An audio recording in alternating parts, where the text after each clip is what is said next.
Hello, how are you all? Thank you for watching. So a judge has ordered that Trump shall pay E. Jean Carroll $83.3 million in her defamation suit. Trump's lawyer, Alina Habba, is saying that this is ridiculous and insane, and they will be appealing on two factors. Number one, saying that this was an excessively aggressive amount and case to go after Trump as he was just defending himself. Now, this defamation is coming from him saying that her allegations are completely false. He also said that she wasn't his type.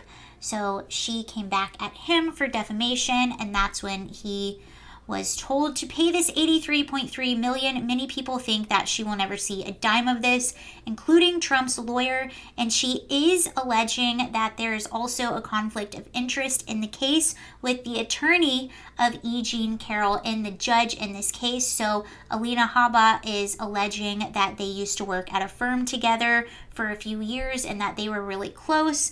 The attorney of E. Jean Carroll, the judge in the case, that was her attorney's mentor. That's what they're saying. Now, the attorney to E. Jean Carroll is coming back and saying this is ridiculous. Many people cross paths, but that does not mean that there's a conflict of interest in this manner. So we will see what happens with that. But first, I want to show you this reaction by E. Jean Carroll on this verdict. This was really interesting. So this is her with Rachel Maddow, and they're laughing, joking about how she's going to be spending this money. So I want you to see this reaction, and then I want to go back with some stuff that I think a lot of us sort of forgot about this case, because it was just no matter where you lie on this, there were just so many bizarre things in this case from the very beginning. But here is her reaction.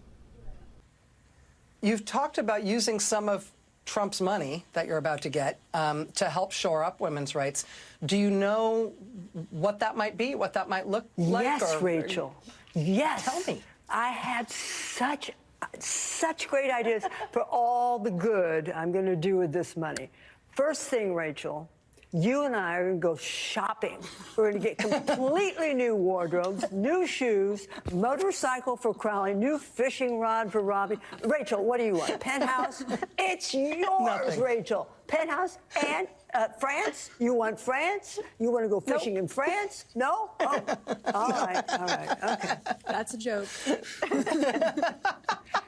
Although if me fishing in France could do something for women's rights, I would take the hit. You know, I would obviously take one for the team. All right, let me as if you need persuasion in that regard.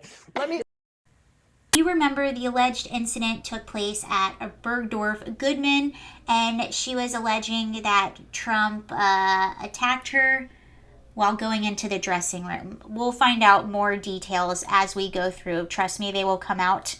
I have forgotten about some of the details as well. So here's 15 facts that you might have forgotten about, or the mainstream media might not really want you to know about this case. Number one, Bergdorf Goodman has no surveillance video of the alleged incident at all. There are 0 witnesses to the alleged incident. Carroll first came forward conveniently with the allegations while promoting her book, What Do We Need Men For, in 2019, which featured a list of the most hideous men of my life. Carroll was unable to remember when the alleged attack even occurred. She told her lawyer in 2023, this question, the when, the date, it's been something that I've been constantly trying to pin down. She has jumped years, originally beginning in 1994 and then moved to 95 and even floating to 96. She cannot remember the season in which the attack occurred either. The Donna Karan blazer she claims to have had worn during the alleged incident was not even available at the time she claims. Trump attorney Boris Epfenstein told reporters this dress that she wore in 1994, they didn't even have it back then. They didn't make it yet. So that dress wasn't even available in 1994. And that's why the dates moved around. This is the 80s. Is it the 90s? Is it the 2000s? She's never come forward with these allegations over the years, despite constantly being open about sexuality, posting things that were very sexual in nature on social media, many of which Trump has shared. They include remarks such as, "How do you know your unwanted advances are unwanted until you advance them?" Okay. Number 7, she said she never had a R-word attack on her. YouTube friendly, makes me feel so adult-like, telling the New York Times podcast The Daily, every woman gets to choose her word. Every woman gets to choose how she describes it. This is my way of saying it. This is my word. My word is fight. My word is not the victim word. I have not been R-worded. She continued, something has not been done to me. I fought. That's the thing. Okay. She named her cat Vagina. I don't know if you guys remember that one. She did name her cat Vagina.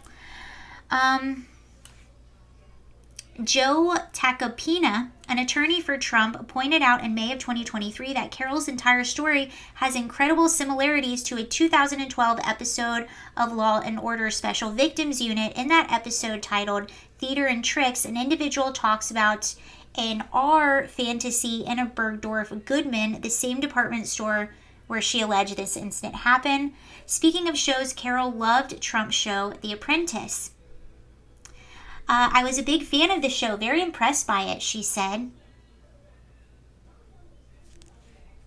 She said, had never seen such a witty competition on TV. And it was about something worthwhile, competing. That's what she said about Trump's show.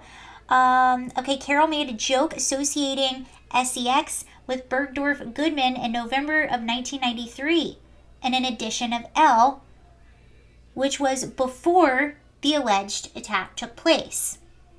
Carroll is financially backed by anti-Trump Democrat mega donor Reid Hoffman, who is openly admitting to visited, the island. Democrat Party activists back her as well. Of course they do. Carroll once said, most people think of R word as sexy. I didn't know that. The lawsuit was only able to proceed after Democrats created the Adult Survivors Act in 2022.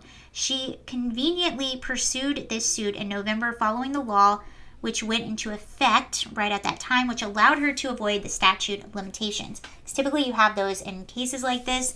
And one of the reasons why you have a statute of limitations is, let's say someone goes and gets super duper successful, and then you come out of the WordWorks and say, hey, you remember that one time?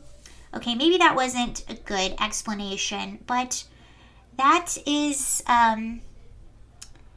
that's what's going on there. All right, thank you for watching. Bye.